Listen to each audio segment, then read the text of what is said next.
Hello, everyone, and welcome to yet another critically. No, I can't say that. Oh, the only podcast where you will find.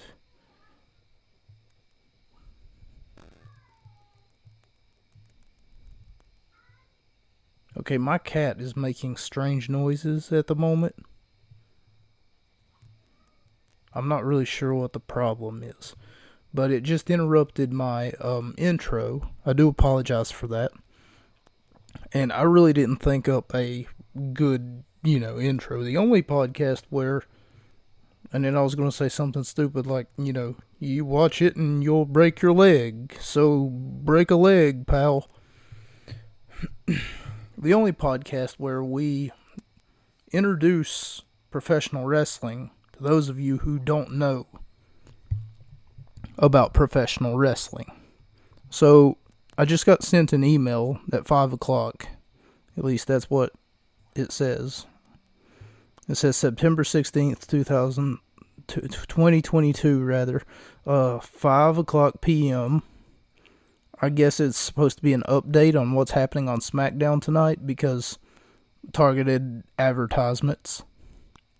And what's happening on SmackDown tonight is Logan Paul brings his media megastar energy to SmackDown. That's about the only reason why Logan Paul is even talked about nowadays. And by the way, my name is Mocha. I do apologize if I didn't already say that, which I don't remember saying that. Saying my name and then saying Logan Paul's name in the same sentence doesn't exactly, it's something that I'd prefer not to do. Unless it's like, I am better than Logan Paul. Also, Logan Paul's trying to get a lot of media presence because apparently either it's him or it's his brother Jake Paul that will be stepping into the ring, the octagon rather, to face off against Anderson Silva.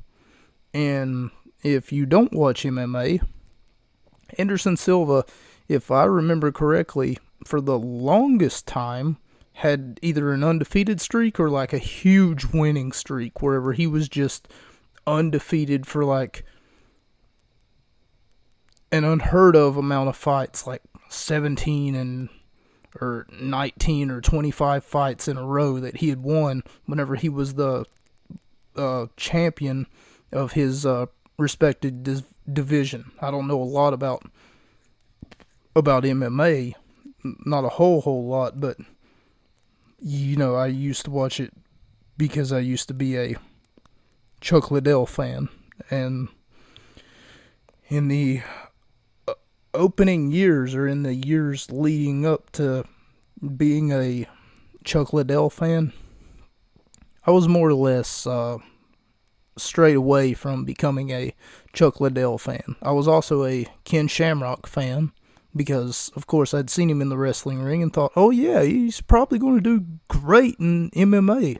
But no, he got his ass kicked quite a few times. I don't know whether or not he ever won any fight at all. But man, did he have an attitude on him. Like he would get in people's faces, and he believed in himself. That's the important part. He believed in himself. But every time that I seen him, he was always losing to like Tito Ortiz. But anyway, I'm sorry about that trip down memory lane. If in the early 2000s you happened to catch some of Chuck Liddell, or for that matter, Ken Shamrock's fighting career. Logan Paul brings his media megastar energy to SmackDown. So usually this is what it would happen, and especially during the they used to have an era in wrestling known as or at least in WWE, known as the guest star host era.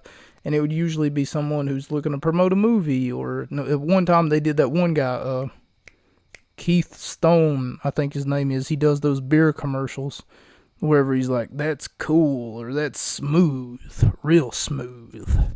Keith Stone smooth. Oh my God, go grab you a Keith Stone beer today, or something like that. That's one that really pissed me off because, like, my dad was an alcoholic for the longest time, and my mom's done drugs all of her life. So that's what strayed me into becoming a straight edge, persona. Because I was like, I don't know how I feel about, doing drugs.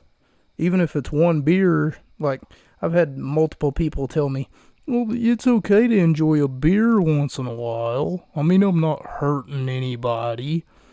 And I'm just scared to death that I'm going to be my mom, So I just prefer to stay away from all of it altogether.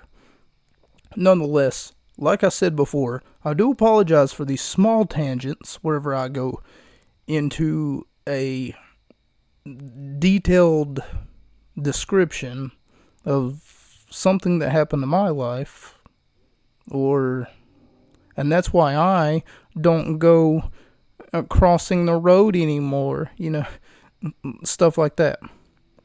It's irrelevant, but it always brings me back around to my point. There was an email sent to me, apparently, about what's happening on Fox tonight, Friday night. You might be listening to this on Saturday morning, and if you caught me late, then maybe you're not listening to this whenever it's been published. But nonetheless, what I mean to say is the fact that Logan Paul brings his media megastar energy to SmackDown. Isn't that wonderful? Isn't it wonderful where a man who completely he did terroristic things to a country, despite the fact that that country told him not to do those things. Do not visit this island, said Japan. But he said, well, toodles, Japan. I don't like the way you do business. And also, Disney. What up, Disney? I really don't know where this is going. Like I said, it's one of those tangent things. I'm not trying to fill time. And also, there's a fatal 4-way rematch set to determine top contenders to the undisputed WWE Tag Team titles. Holy crap, that was a mouthful. But that's literally how they formatted that sentence. Anyway, from the picture, it looks like we've got Butch, Ridge Holland, Kofi Kingston. So Butch and Ridge Holland are a team, I'm going to assume. Kofi Kingston, Xavier Woods, that must be a team. So that's 2 of the 4 teams. I see one half of Imperium, but I don't know who the other guy is. And I guess that's supposed to be Straight Row or whatever their names are. Row Spect. No, that's not it. That'd be stupid. It's a Hit Row. Yeah, that's them. I've never seen them perform, but a lot of people on Twitter seem to go bat crazy over what it is that they're talking about. Speaking of SmackDown, not to sound like Bobby or anything, but and that's an inside joke that only me and like 2 of my friends know, maybe.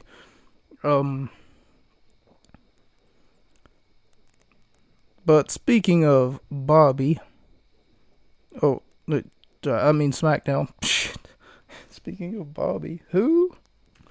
We're going to be looking at a few select episodes from SmackDown around this time in 1999. You see what I did there? No, I brought out my LL Cool J. Yeah, I mean, no one cares, right? Oh, God. Okay, so in 1999, on September, I want to say, 16th. That's today. Except not in 2022, it's today, as in Friday, September 16th, 2022. Except it's not, this is from an episode that took place in 1999, is what I mean to say. Last week we looked at the what's it called? The Great American Bash from 2005, if I remember correctly. Had that been the case, this week we're going to be looking at a 2-week stretch as an insect flies into my hair in my room. That's not the light. The light's over here. So for those of you who don't know, insects, most of them are obsessed with light because they think that it brings them warmth. And it's crawling on my computer. Of course it is. Shoe. And it's on my leg. Of course it is. It's a moth. It's not like a cockroach or anything. I hate to hurt it or something. Fuck off. Anyway, we start this episode by Michael Cole introducing the show. He's like, oh my god, there's chaos all over the place. Nothing's going right tonight. And the referees are on strike. More about that whenever we come back. And then we get that bloody music. It's the everybody on the ground, everybody on the ground, everybody on the ground. No. You know, traditional. What would you remember the first SmackDown intro to be like? It was like that. I won't say dubstep because, in my opinion, dubstep is trash, and that is a pretty memorable intro. But the referees are shown outside with picket signs, and then they're basically like, oh, you know, unsafe work environment. We don't like it. So this all stems from what happened last Monday night when apparently before Austin was about to win his championship match, every one of the referees got choke slammed. They got punched in the face. Referee Tim White, which he would go on to retire thanks to a Hell in a Cell match that didn't exactly go, you know, the right way that it was supposed to. And if we want to take this whole referee thing as far as we can, referee Scott Armstrong recently, I won't say recently, but more recently than 1999, got fired or got let go, rather, in storyline, you know, in kayfabe. But I mean, we haven't seen him since then, except for like either he works for Impact Wrestling or he works for AEW now, but he doesn't work for WWE anymore. But that was something to do with the it was something to do with a storyline that they were carrying over. It was something like, and I want this son of a bitch responsible, and then referee Scott Armstrong comes out, and then he starts to answer a few questions, or, you know, I'm drawing a blank. I guess I'll have to go ahead and Google something and figure out exactly what it was that he was being accused of. It's really not an accusation. I mean, there was proof of it or something like that. It is a storyline to build drama and ratings. Referees are on strike, though. Asshole chants directed towards Triple H, as Austin said, I don't know how good your hearing is, but you got about 15,000 people calling you an asshole.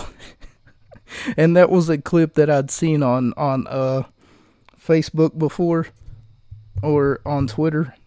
I'm pretty sure it was Facebook, though, because I don't remember seeing it on Twitter.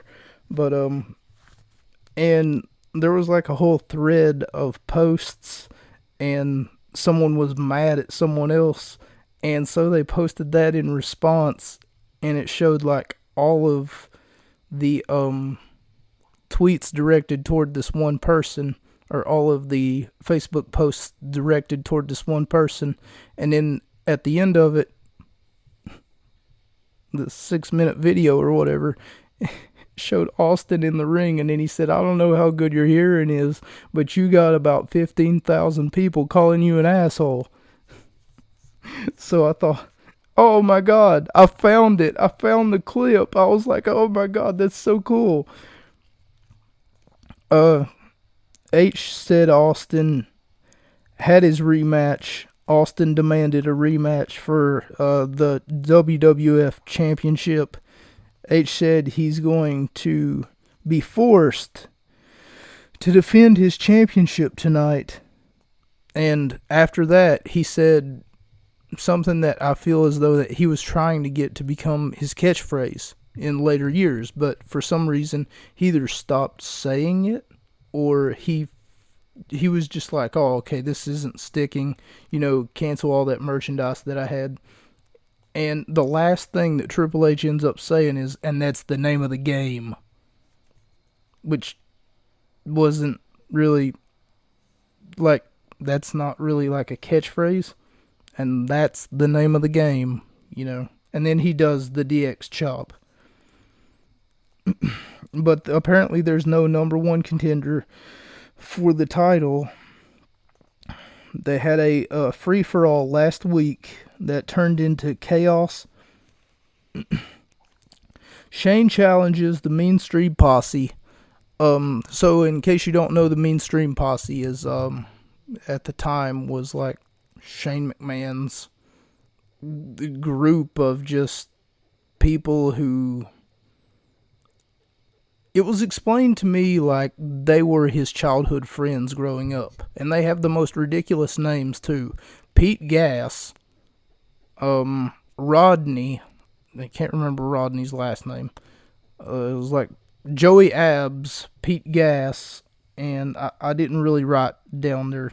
But anyway, the Mean Street Posse keeps getting involved with the affairs of the McMahon family, including Stephanie McMahon and her fiance at the time, Test.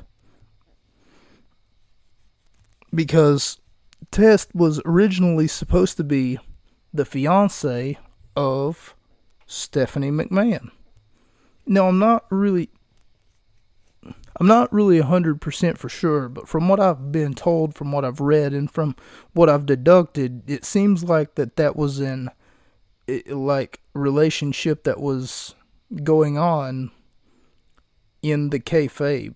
Like, that was just an on-screen persona that Test and Stephanie McMahon put on. I don't really know who Test was actually dating at the time, but I do know for a fact that Stephanie McMahon was starting to see Triple H. And the reason that I've deduced that is the reasoning behind the fact that I'd seen interviews from people like The Big Show saying, hey, we were on the road a few times and we would go to a grocery store or a gas station and we would look and we would see Stephanie and Hunter just making out. And you would just try to move on past them, go to another aisle. Perhaps this is something that they did in order to further their kayfabe relationship a little bit. Like, hey, Big Show, you say this, we'll pay you $6,000. We can get you on TV. We can get you on a video camera and say this. And of course, there was the infamous drive-through wedding scene, which I think is the most convenient way to get married. And for that matter, I know that they actually had a real wedding somewhere, and that the drive-through receptionist must have been paid off, because there's no way that Triple H just moving his mouth a little bit to the side like this. I hope you guys can hear me, but I have my hand covering my mouth, but just putting his hand over his mouth basically, and then saying, I do. Like, you do know that she's passed out, right? Like, some of the 90s, early 2000s WWF stuff is some of the most raunchy, but at the same time, the most entertaining things that you will find. And that's what I'm here to do. I'm here to entertain you. Okay? So that's why I chose something like this. Something that's, 1999. We all love the 90s, right? There used to be a TV show, Block, that used to come on television all the time. It said, "We love the 90s." And I know that everyone here loves the 90s because I love the 90s. But anyway, the Mean Street Posse come out because Shane McMahon calls them out. Keep in mind, we have no referees, or at least that's what we're led to believe.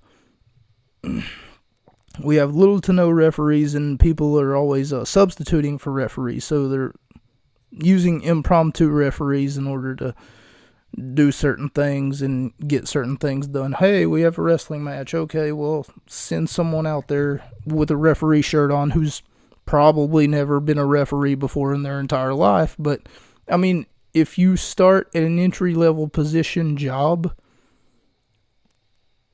then that's your foot in the door, I don't know. Shane challenges the Mean Street Posse member Joey Abs. Like I said, these are the most ridiculous names I'd ever heard of. Joey doesn't even look like he has abs, so why would he call himself Joey Abs? Because he used to keep getting involved in with affairs of Test and Stephanie McMahon. There was no referee at the time, but the bell still rings. Like, at the beginning of the match, there was no referee, but the bell still rings, and on top of that, just Shane McMahon just pummeling away at Joey Abs. We're not only looking at one episode, we're going to be looking at the following week as well. So don't think that I'm just trying to cram 1 week of WWF SmackDown and then just, fill in time by telling you, jokes about poop and stuff. So then we get this segment with this TV star on the network that they're broadcasting from, UPN or whatever it's called, Cindy Margolis, which they had mentioned before she was in the ring, and then they showed a small cameo of her sitting down somewhere, and then she smiles and waves at the camera very awkwardly. She gets involved by Ivory into the ring. So basically invited, rather. Ivory, the woman's champion, just like, hey, come on, Cindy Margolis, come on. We saw your movie, and what's it like to be a movie star? And, you're the most of... For some reason, they bring up the fact that she's the most searched woman on the internet or something like that. Fun fact, actually. Don't ask me how I know this. I feel like I've read it somewhere. But the most searched woman in 2005 is a porn star by the name of... I think it's Bibbidi Jones, but I don't know, Brittany Beth, that's her name. But she goes by the name Bibi Jones. So if you was to type that in, you'd probably be able to deduce who she is. She looks very similar to this Sydney Margolis, but that was in 2005. This was in 1999. We are in 2022. But they look very similar, not only in the face, but also in the hair, and also in the body type. Not that I was looking at her body, but, it just happened to be there, and, King, especially one of the announcers, if I must make some sort of saving grace to my commentary here, King, one of the announcers, kept just Jerry the King Lawler, of course, being the hound dog that he is, just kept saying stuff like, oh, well, she should show us what she looks like in a bikini, and how I would love to get a hold of those puppies. And, him being the horn dog that he is. And then Jeff Jarrett comes out. he smacks her in the back of the head while she's laying. No. Okay, so Ivory forces this woman to lay down, and whenever she does, I'm thinking of something else that Jeff Jarrett did. But anyway, Ivory forces this woman to lay down, and whenever she does, Jeff Jarrett Double J comes in, and he puts her in the figure 4 leg lock, like he did the ring announcer last week, which they'd showed highlights of. Jarrett also puts Ivory in the figure 4 and sending a message to China for the next pay-per-view. So the next pay-per-view, in case you guys weren't aware, they were trying to hype up the Unforgiven pay-per-view because China will face off against the Intercontinental Champion, Jeff Jarrett. And whenever he does, China could become the first ever women's Intercontinental? The first ever woman to win the Intercontinental Champion. So they would do this a lot wherever China would be put into, I don't want to say bisexual matches, but like, what the hell is a bisexual match? Oh my god. Listen to me. Into like roles with men, and sometimes she would fight the Hollies, or for that matter, she would fight someone who's not a female for whatever reason. And if you think about it, China broke barriers. Nowadays, I see why they don't do that.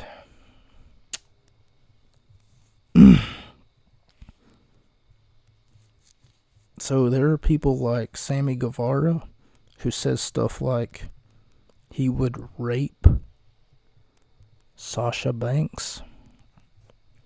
So you never know what's behind somebody's eyes or what's behind their intentions.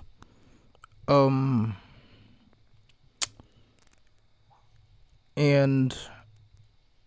I like Sammy Guevara, really I do, but saying stuff like that is just not going to get you anywhere as far as like, you know, professional goes. Being professional. Double J puts her in the figure 4. Okay, I already said that. China for the next pay-per-view. Then we get the WWF European Championship being on the line as champion Mark Henry faces off against Steve Blackman. 1 out of 5 stars. It was over as soon as it began. So Henry goes ahead and he throws Blackman out of the ring. And as soon as he does, Blackman tries to get back in the ring. In comes Val Venus. And like I said, the referee probably never before in his life, refereed a wrestling match.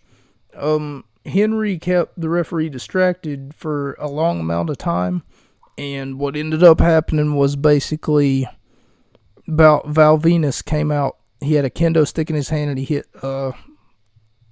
Steve Blackman in the face with it. Henry ended up winning, but I'm not sure how he won because I just don't remember seeing the ending to that match. Jericho comes to the ring, starts to call out Ken Shamrock and says how weak he is. And, he basically came to the ring. So he comes to the ring, he says something along the lines of, Ken Shamrock's backstage, and he's not proud of himself because he just admitted, and I thought that I had it on camera. He's like, but he just admitted that I, Chris Jericho, am the... And then he just goes into a tangent about how he's the most dangerous man. How he's the world's dangerous man. And Mark Henry, sorry. How Jericho is superior to Ken Shamrock in so many ways. So this would continue on, especially seeing as though they had a grudge match for the Intercontinental No, that's not right. For the it's just a grudge match, basically. It wasn't for a championship. Why did I say it? I swear to God, Jeff Jarrett. This is probably Jeff Jarrett's fault. Everybody point and laugh at Jeff Jarrett. How weak he is. Shamrock begs Jericho for mercy. Well, he doesn't beg Jericho for mercy, but here's what... This is just things that Jericho's basically saying. I had to write them down. And how Y2J found a ref just for this match. And Jericho versus Shamrock. And the referee is a little bit biased, just so you know. More than a little bit. And then we go to the 5-man Royal Rumble rules match. So, this one was probably the most entertaining match of the night. But basically 2 men start, and then this is interesting too. Every minute, someone new would come out. So, if I remember correctly, they would change that later on to every 90 seconds. Not every minute, but every 90 seconds. So, 90 seconds is a minute 30. And they would change it once again to every 2 minutes. And in their video games, it's every time someone gets eliminated.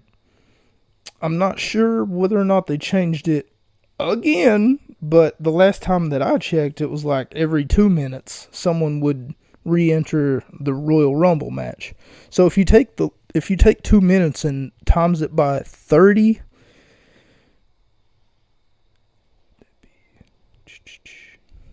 you know, it would take a minute for me to like deduce how many minutes are actually in the Royal Rumble. But this proceeds to be like a 6 or 7 minute match. I'm not saying that it went on too long or anything like that. I'm saying for a national televised event that this probably wasn't the best idea for a wrestling match. But basically it was just all except for one maybe of your main eventers, 5-man Royal Rumble match. And earlier on in the night, in case I forgot to mention it, Steve Austin said he's going to get a piece of Triple H. 5-man Royal Rumble rules match. And The Rock, Undertaker, Big Show, Mankind, and Kane. And I know that I haven't really been giving you guys any sort of ratings here. The ratings honestly aren't really the most important part, but if you must know, I give the first match, which was the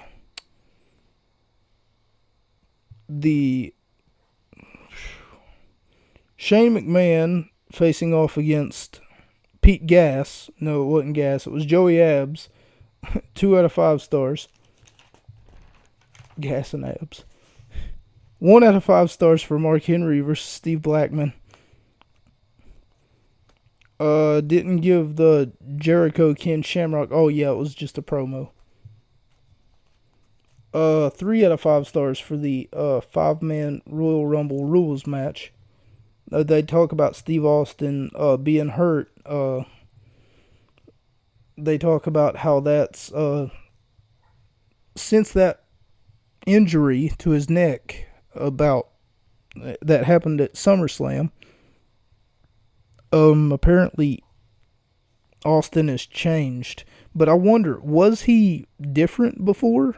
Because I always remember him being, aside from his WCW days, which this was far removed from his WCW days, so I don't know what the hell Michael Cole's talking about, but wasn't Austin always like that? Wasn't he always a beer swilling, trash talking redneck? Triple H says Austin's a marked man, and Austin says Triple H is going to pay, and Earl Hebner was at the wrong place at the wrong time, and that's why Austin got disqualified.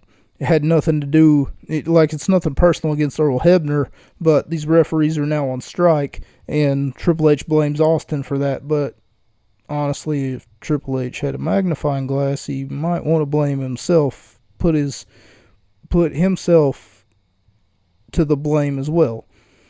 If you think about it. Bob Holly calls out Chyna with sexist undertones in his voice. So, Bob Holly says, a wrestling ring is no place for a woman. And why is that? What makes you think that? Because from what I've seen and some of the episodes that I've done, a wrestling ring is a perfect place for a woman. And now they have entire companies where women actually run these wrestling companies, and for that matter, on a consistent basis, they have 5-star matches. And then we get a handicap match that later turns into a tag team match as Chyna faces off against Hardcore Holly and Crash Holly, and she's putting up a good fight. And then Billy Gunn comes in to be Chyna's partner. Here's the thing, though. As soon as Billy Gunn gets the win for the team, Chyna gets in his face, and then after that, he straight leaves. And then Jeff Jarrett comes out, and he's got a frying pan in his hand, attacks Chyna from behind, puts an apron on her, and a ladle in one hand, and a frying pan in the other hand.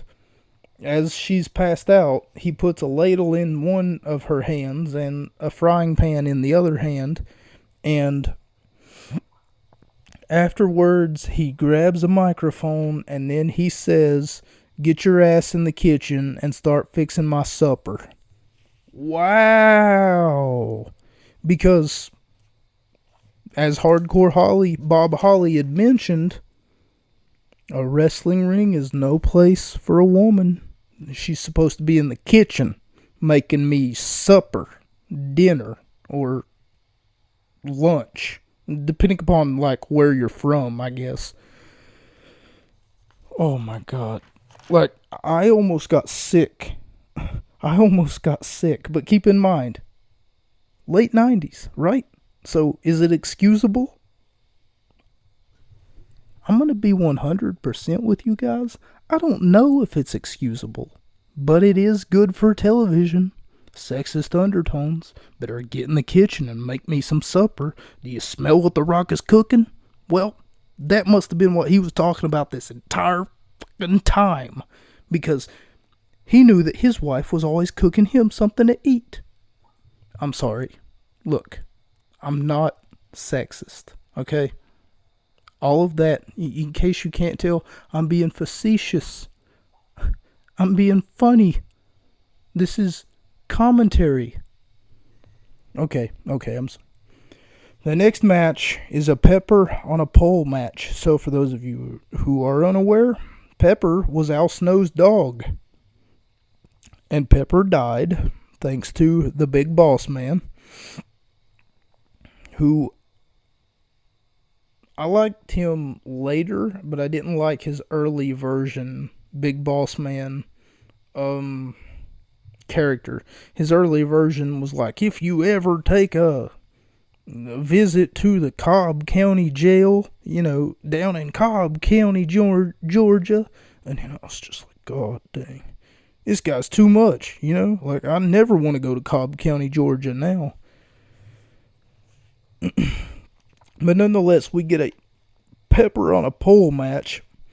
Big Boss Man killed Al Snow's dog and put the remains into a brown bag to hang the remains of a, quote, deep-fried dog from a pole. Big Boss Man versus Al Snow. Here's how the match ends. Rottweilers, with the British Bulldog, chase Big Boss Man out of the arena. So apparently the big boss man comes out and he's got, or not the big, oh my god, shit. So apparently big boss man's in the ring, right? And he's trying to grab the remains of the dog Pepper, which was a little chihuahua that Al Snow used to have until Big Boss Man killed it for whatever reason. At least that's what they say. Don't worry, no dogs were harmed in the recording for this podcast. I promise you, I have yet to hurt any animals. Yet to hurt, not meaning that I'm about to hurt, nor in a future frame or reference would I ever hurt anyone's animals. Okay, now with that being said, what I mean to say is that the British Bulldog came down to the ring, the wrestling ring, and he had Rottweilers on a chain, and for whatever reason, Big Boss Man started running away from these Rottweilers, even though he was safely in the ring. I mean, I'm pretty sure they can't slide into a wrestling ring, and plus they had handlers. But anyway, the object of the match was to grab the big brown bag that was on a pole that was like elevated 7, maybe 12 inches off the ground, and once you grab the big brown bag, you have to make it to the down to the floor, basically. So in order to save himself, he had to throw the dog treats. I'm not putting that in air quotes. He had to throw the bag that he had labeled Pepper's Remains or dog meat or something. He threw it away, and then Al Snow grabs it, and then whenever he does, he's announced as the winner. And then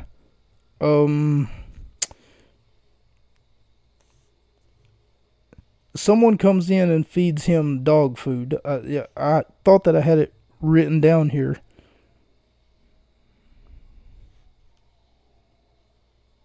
Oh, okay. That might be next week. Sorry if I ruined next week. Spoiler. I gave it 2.5 out of 5 stars. It was an okay match, but it was just like 2 minutes. That's about it. Everybody's getting like 2 minutes TV time tops.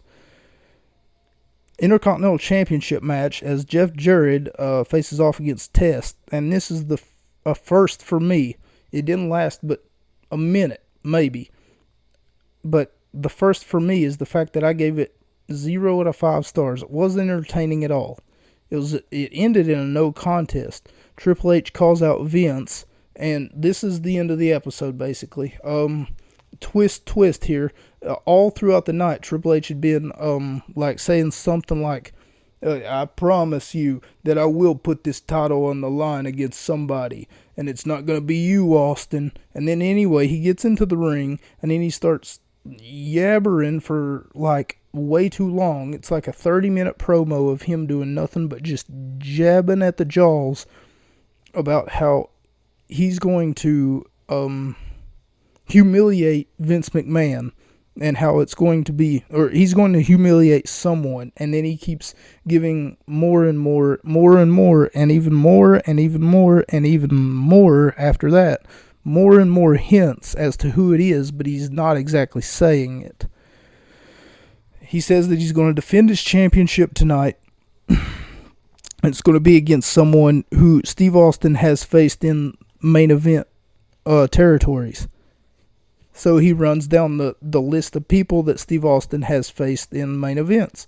It's people like the Big Show. It's not going to be you, Big Show. It's not going to be you, Undertaker. It's not going to be you, Mankind. So anyway, he runs down the list of people who it possibly could be. The only person I think that he left out was Shawn Michaels. But he also left out Vince McMahon. So anyway, he goes ahead and he says, Vince McMahon, get your ass down here, and then he starts talking about how, this is like very hypocritical of Triple H nowadays, because nowadays he wouldn't do something like this, and he wouldn't let people get under his skin this way.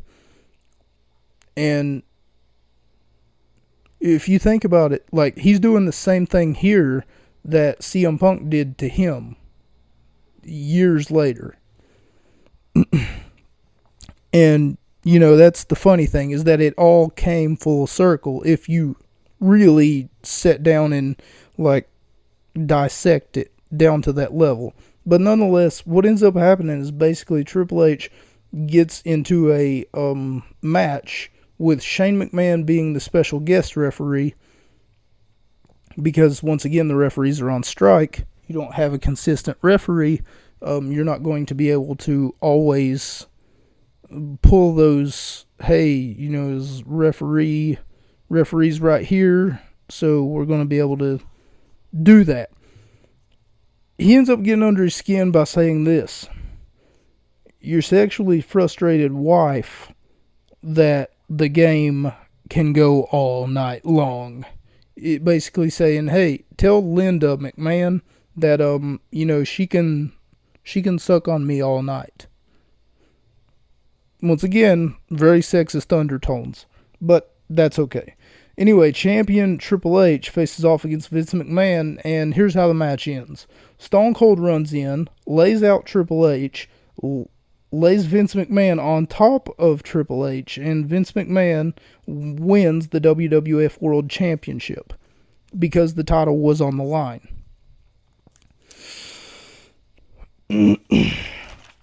Nonetheless, then we go to the next night, or the next week, rather, the next night. Holy crap. Vince McMahon comes to the ring. He says he's going to get even with Triple H, who has 5 matches tonight. He has to win at least 3 out of 5 in order to keep his spot at the Unforgiven pay-per-view. Now, the Unforgiven pay-per-view is a 5-pack challenge.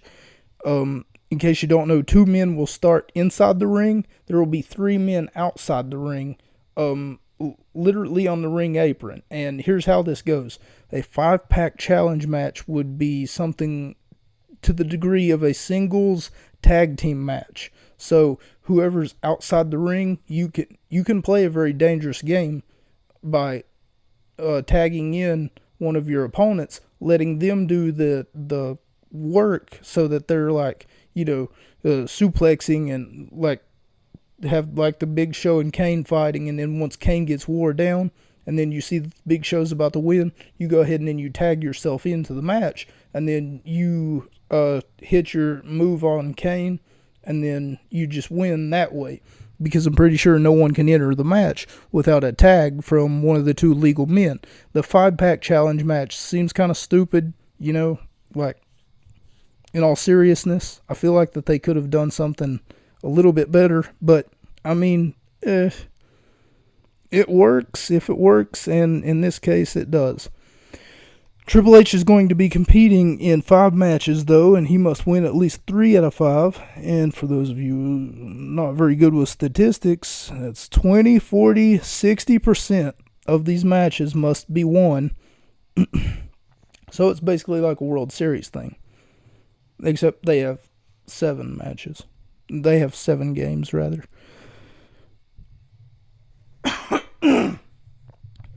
Okay, so the Big Show versus Triple H, and the first match that he's competing in is against the Big Show, and it almost starts immediately after Vince McMahon gets done talking, but it's not a match. It's a choke slam challenge. So, I remember there being something to the effect of this on a WrestleMania. If I was to grab that big book that I have right there, like in my room somewhere, I could probably look at it, but there was a body slam challenge. I think it was Big John Studd and Andre the Giant, but I can't remember like where it was exactly. MSG, Las Vegas, or for that matter, the name of the event eludes me, whether or not it was WrestleMania. I don't know, but there was something to the effect of there was $10,000 on the line. I'm remembering small bits and pieces. But I suppose that the small details aren't really like relevant.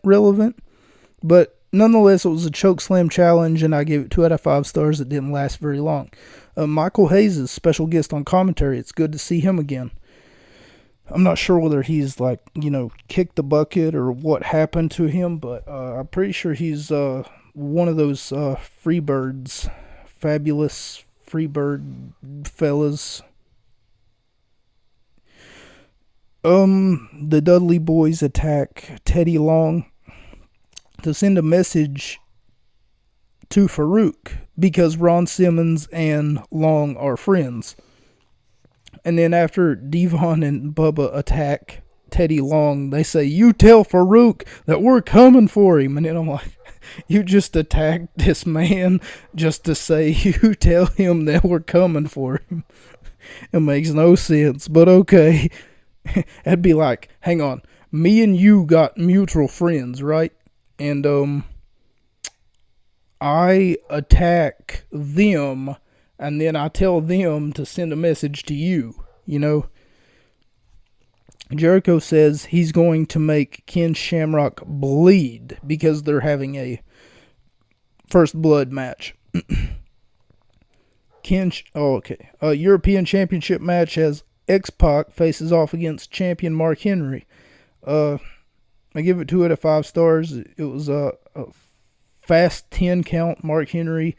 Okay, so apparently the joke here is that Mark Henry's overweight. You see, every time that he does a move, D'Lo Brown, who he will be facing at the Unforgiven pay-per-view in 3 days, D'Lo Brown seems to point it out that him and Mark Henry were at one point best friends, but at this time they can no longer be friends because Mark Henry is overweight and out of shape, and the only thing that D'Lo Brown was trying to do was get him back in shape so that he would be at the peak of his career. He calls himself the world's strongest man, but in reality, he's the world's fattest man. Like taking blows at Mark Henry for his weight, because apparently at this point in time, according to Michael Cole, he had high cholesterol or high blood pressure, however that works.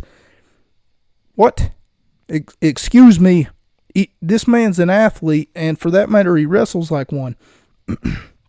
Mark Henry's pretty fluent in the ring. You can see that whenever he's facing off against X-Pac.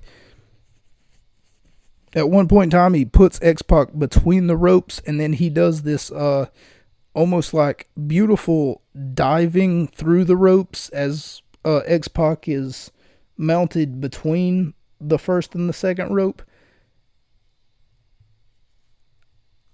Luna interview sounds like a man. So Luna is absolutely going berserk. She's crazy. I don't know how to explain it. And honestly, I don't think that I've seen Luna in a wrestling match either. It's kind of weird because I remember her just being a manager for like Goldust, and that's it. And the fast count that the referee gave, as soon as X-Pac gets out of the ring, he's like 1, 2, 3, 4, 5, 6, 7, 8, 9, 10. Okay, count him out. And I gave it 2 out of 5 stars. Jeff Jarrett promo, he says he's a man.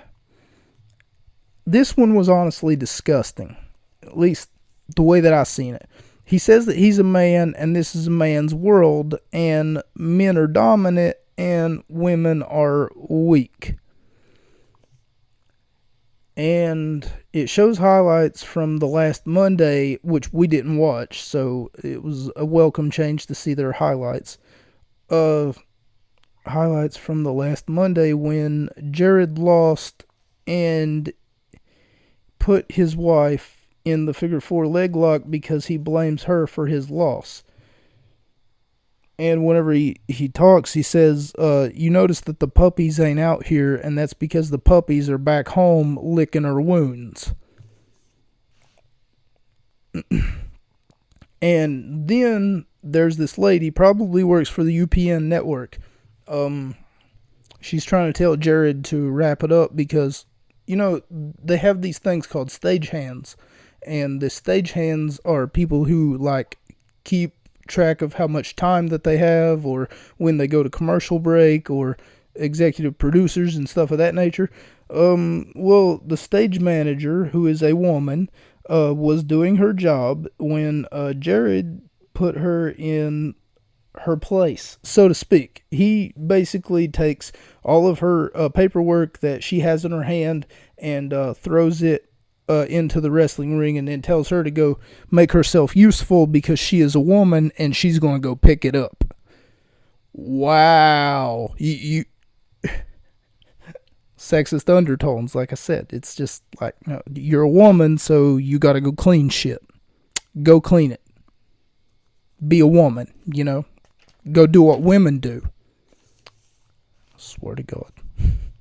Kane versus Triple H, and this is one of those matches Triple H must win. You know, that 3 out of 5 he must win. By the way, he lost the Chokeslam Challenge. He ends up winning the Inferno match.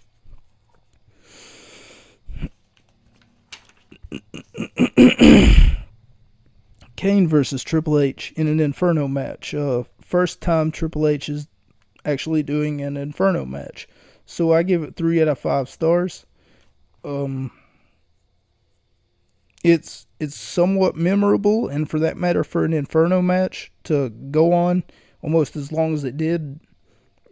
And we haven't seen an Inferno match in a wrestling video game since either Def Jam Fight for New York, which I'm playing right now, not on my YouTube, not on stream or anything like that. So I'm not going to plug that. But I'm just playing it on my leisure time. And Def Jam Fight for New York, or since WWE SmackDown vs. Raw 2009. So Kane's best friend starts getting attacked by his older brother, The Undertaker, and about 2 or 3 of the people that The Undertaker used to hang out with. Their names are Mideon and Viscera. We'll meet them later on. And Kane starts to freak out. Like, literally, he jumps over the ring ropes from the turnbuckle.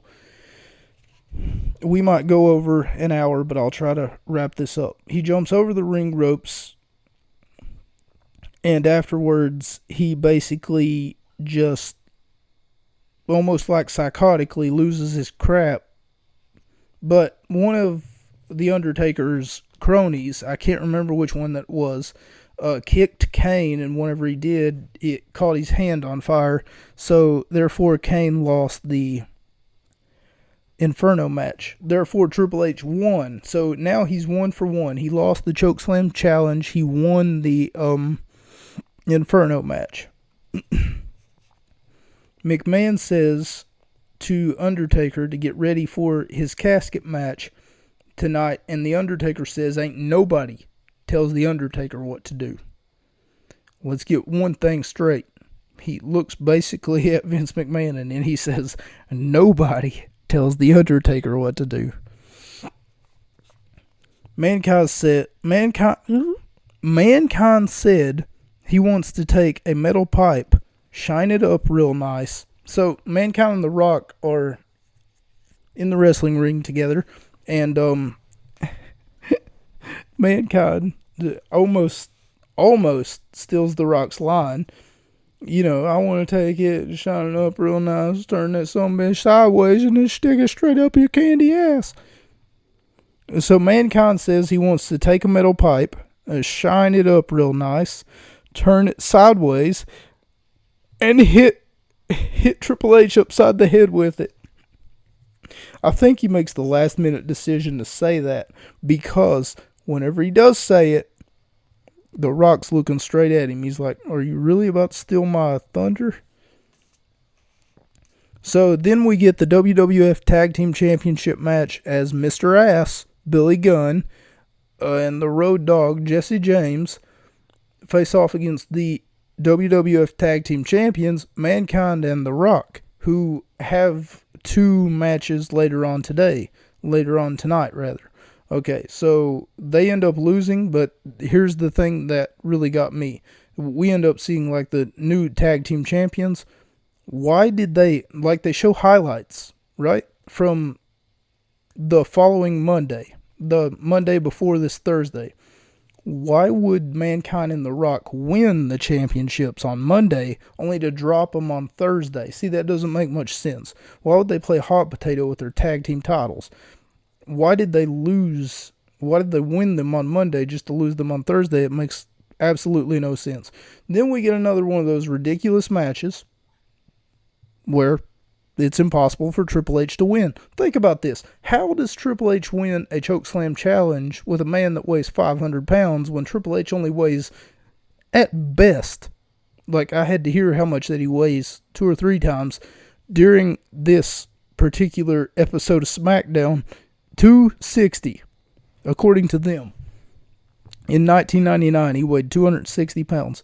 How could Triple H win a chokeslam challenge against The Undertaker if he only weighed 260 and The Undertaker had a build of 545 pounds at the time? Which I'm sure they're exaggerating that number. Have you ever seen the show My 600 Pound Life? Yeah, those guys can't move. So if the Big Show weighed almost 600 pounds, I'm pretty sure he couldn't move. He would need someone's help to bathe him. And I'm pretty sure muscle doesn't exactly attach to fat like that. 600 pounds. Like. Anyway, we get a handicap, first of its kind, handicap casket match where Mideon and Viscera face off against Triple H. And I give it 2 out of 5 stars. As soon as Triple H puts Mideon in the casket, Shane McMahon comes out and says, you need to get both men in the casket before you can win. So basically making it an impossible task. And afterwards, Chyna has a talk with Hunter, basically asking him, hey, you should just throw in the towel. Just tell Vince McMahon that he's right. Just swallow your pride. Don't worry about it. I'm sure you'll get another shot at the title. Because if you don't know, and I know that I didn't say this. I don't know why I didn't say this. If Triple H doesn't win at least 3 out of 5 of his matches that they've already alluded to, then he will not keep his Survivor Series spot in the 6-pack challenge, or in the 5-pack challenge. 6-pack challenge, I think it is. So, if he loses, if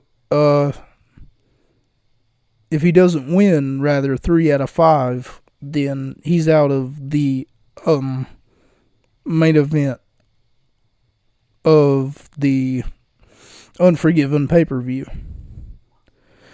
Hardcore Holly calls out Al Snow. I gave it 1 out of 5 stars. It didn't last very long. And dog food, Big Boss Man feeds dog food to Al Snow after it's done. So that's what I was talking about earlier. I thought that it was the last week that we just got done reviewing. It was this week. The following week.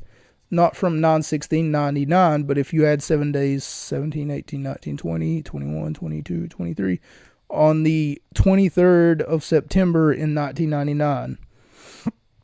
Nonetheless, Big Boss Man feeds the dog food to Al Snow after he lost to Hardcore Holly. Mankind climbs a platform and tries diving onto Triple H, but eats shit. And I basically took my, not realizing that they would show a replay anyway and enhance the footage, I went ahead and looked back about 15 seconds. I had to do it like 4 or 5 times whenever Triple H wins that match. So Triple H is 2 for 2. He lost the, I'd have to go back and look. He lost the casket match and he lost the Chokeslam challenge. He wins the Mankind match, though, because someone pushes Mankind off. Mankind does this strange thing. He goes to this, like, platform, and he tries to jump off of it, but, like, unless he had, like, at least about 4 more foot of hang time from the camera angle that I was looking at, it made it look like he was going to crash and burn regardless of the fact that someone was to push him off. But there was like a pole that you could see sticking out, and it almost like pushes Mankind off of the platform that he was on, and he just eats dirt and he's out. So anyway, the goal of a boiler room brawl was to go inside of the boiler room and fight. The goal was actually to go inside of the boiler room and escape. So as soon as he gets into the boiler room, Triple H tries to leave, but then he's met with Mankind, who seems to just smack him upside the head repeatedly.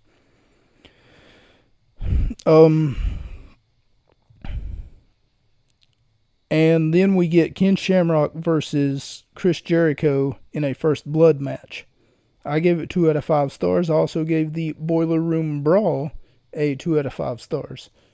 So technically Jericho did win the First Blood match, but the only reason that he won was because he caused internal bleeding.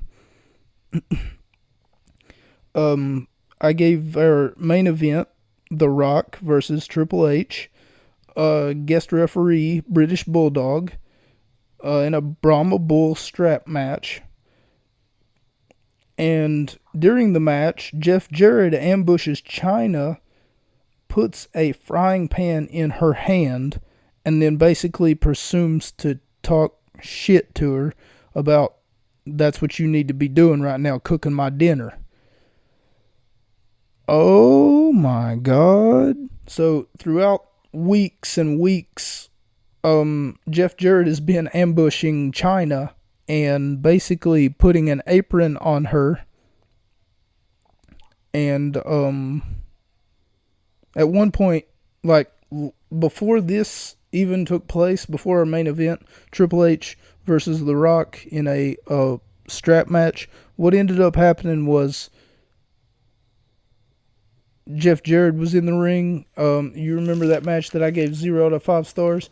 Well, after Test and Jarrett had their match, basically Chyna comes to the ring and she doinks him with the frying pan, and afterwards pulls his pants off and puts his pants on her, and then grabs a microphone and says, "After this Sunday, we'll see who's wearing the pants." So, yeah, sexist undertones. Isn't it funny? I don't think it's very funny. Honestly, I think it's poor taste.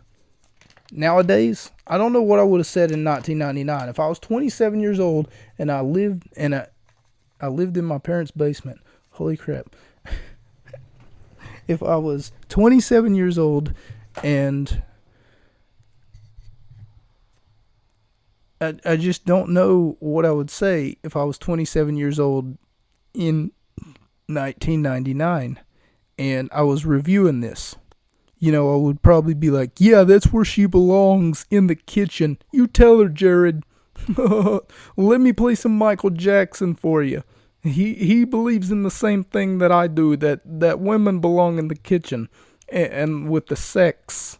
And she better be bringing me eggs and fried potatoes in her easy accessible pajamas, so that in case I get a little bit, frisky during dinner time, maybe I want to eat some of this, maybe I want to eat some of that, maybe I want some milk with my cookies, bada bing, now I'm Italian. I'm so sorry. That got a little bit carried away, and I do apologize. For anyone who's listening, I'm trying to make this entertaining. I really am, but I didn't mean for it to go that far. I'm being facetious. For those of you not aware, I'm being a little bit out of color, if you will. Thank you all so much for joining me. That's going to do it for this episode of Gut Wrench Podcast. I do appreciate everyone who's been coming to this platform on a consistent basis. And I hope you have a good morning, a great afternoon, and for that matter,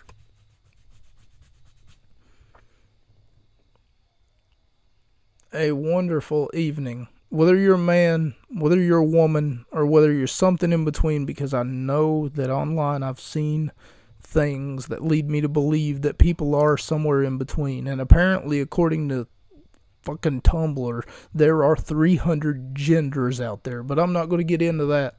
I'm not going to pollute your all's minds. If you want to know more about that, go to Tumblr, I guess.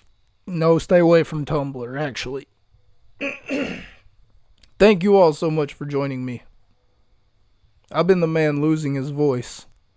My name is Mocha, and that's a wrap. That's a wrap.